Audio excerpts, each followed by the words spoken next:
Bonjour, salut, bonsoir, tout dépendamment de l'heure à laquelle vous êtes en train de regarder cette vidéo. Je me présente à vous, je m'appelle Merveille Prince, je suis entomoculteur, donc plus précisément spécialisé dans l'élevage des hannetons. La famille, dans cette vidéo, on va essayer un peu de décrypter comment faire un bon engraissement chez les hannetons. Comment se passe le processus d'engraissement. Et soyez attentifs au cours de cette vidéo, je vais vous annoncer de bonnes nouvelles qui pourront aider la communauté des hannetons. Donc dans cette vidéo, soyez attentifs, regardez un peu comment les Asiatiques, les jeunes que nous pouvons prendre comme modèle, comment ils font leur engraissement, comment ils font leur activité, pour que ça puisse se passer dans les bonnes conditions. Donc tous regardons ensemble la famille. Voilà, vous avez vu que non, c'est un bac. Ça c'est un bac qu'elle a fait. C'est un bac déjà bien fait. Voici. Vous allez constater que non, les hannetons est encore petit. Vous voyez que non, c'est encore petit. C'est maintenant des hannetons de taille moyenne. Donc, regardons tous la famille. Voici les hannetons quand déjà, il y a une différence. Vous voyez bien, et pourtant ils sont dans le même bac, mais il y a une différence de taille. Et je tenais à préciser la famille pour ceux qui ne le savent pas. Le Rhynchophorus ferrugineux, donc charançon rouge du palmier, est différent de nos charançons. Donc les charançons européens sont différents de les nôtres. Et vous devez savoir que les charançons rouges du palmier, donc ceux qui viennent du saoudien, les charançons européens produisent plus que les charançons africains. Voilà, il faut vous constater qu'il y a une petite différence au niveau de la récolte, au niveau de la production. C'est parce que génétiquement, le charançon rouge du palmier est plus productif, est plus dangereux que le Rhynchophorus phonicis, appelé couramment charançon du palmier africain. Donc vous devez savoir que leurs charançons sont deux fois meilleurs productifs que les nôtres. Mais par contre, on peut aussi quand même atteindre le même quota qu'ils atteignent. Bien sûr, en faisant certaines choses, en réagissant à certaines choses. Sinon, de base, leurs charançons donnent 2 fois plus que les nôtres. Donc, regardons tous la vidéo. Vous avez bien constaté que ces bacs ne sont pas secs.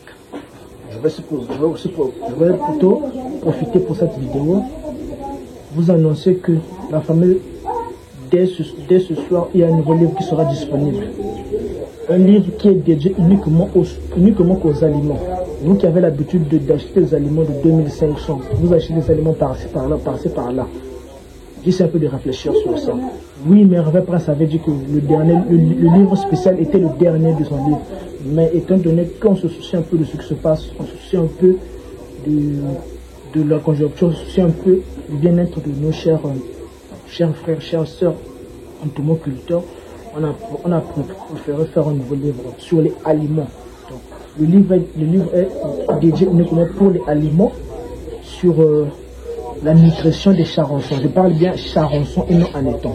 Donc, la nutrition des charançons et la mise en place des pendoirs à l'intérieur du bac. Donc, il y a 3 aspects clés. Les aliments, je dis bien aliments, comme ce que vous tenez par aliments de porc, voilà.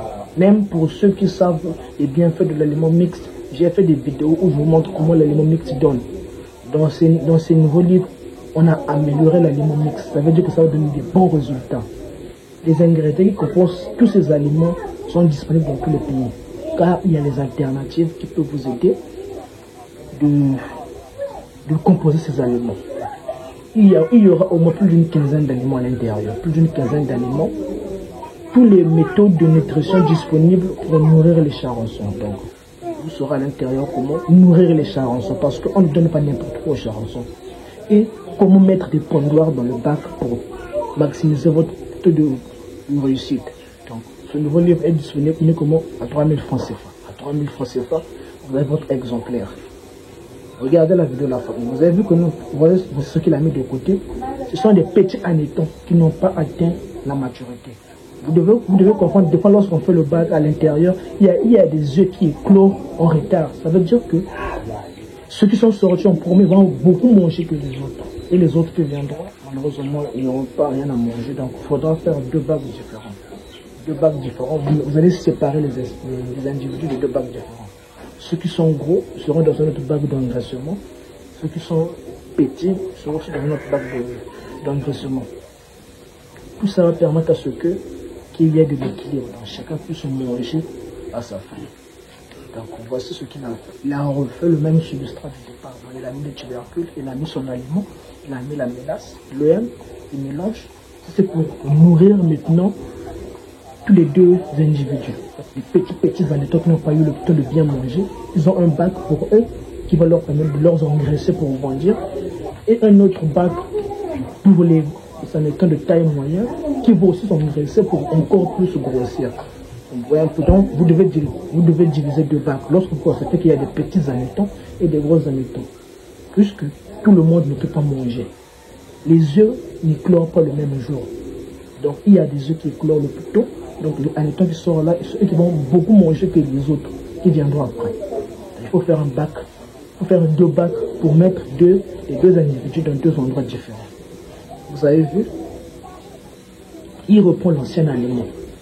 On recommande toujours lorsque vous faites votre bac, vous refaites l'aliment du départ, vous renversez le bac où il y a les annétons là dans le nouveau substrat. Vous renversez tout à l'intérieur. Vous voyez ce qu'il a fait? Là, les petits annétons là ont un nouveau substrat, ils vont manger, ils vont grossir. Les annétons de taille moyenne aussi ont un nouveau substrat, ils vont aussi manger. Donc chacun est gagnant, chacun va grandir très bien. Puisqu'on a mis les conditions pour que le processus puisse très bien se passer.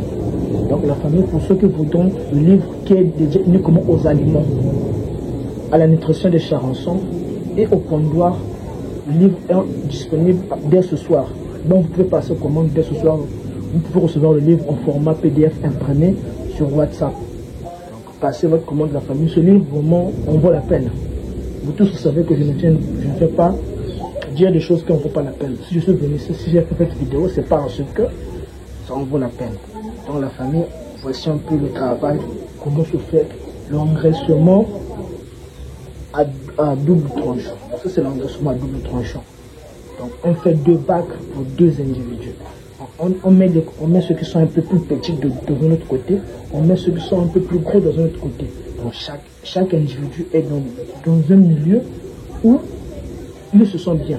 Comme ça là, ils pourront manger tranquillement sans qu'il y ait de l'interférence, sans qu'il y ait du dérangement. Lorsque vous finissez de faire tout cet engraissement, vous devez laisser au moins plus de 20 jours pour un temps de manger afin qu'ils puissent grandir. Donc, laissez au moins une marge de 20 à 25 jours pour qu'ils puissent manger. Dans la famille, voici le travail que j'allais vous présenter aujourd'hui. Donc, si cette vidéo vous a plu, n'oubliez pas de partager, de liker, de vous abonner, de commenter, d'inviter les autres à regarder. Cela pourra nous aider, cela pourra aider la communauté à grandir pour qu'on puisse vous montrer plus de contenu. Pour ceux qui sont intéressés par les anciens livres, par le nouveau livre dédié aux aliments, au pondoir et à la nutrition des Charançons, contactez-moi sur WhatsApp. On pourra en parler. Sur ce point, je vous remercie d'avoir eu le temps de regarder cette vidéo. On se retrouve une prochaine fois. En tout cas, soyez prêts. On va multiplier les vidéos cette semaine. Les vidéos vont pleuvoir cette semaine pour que toute la communauté puisse en bénéficier. Ciao la famille.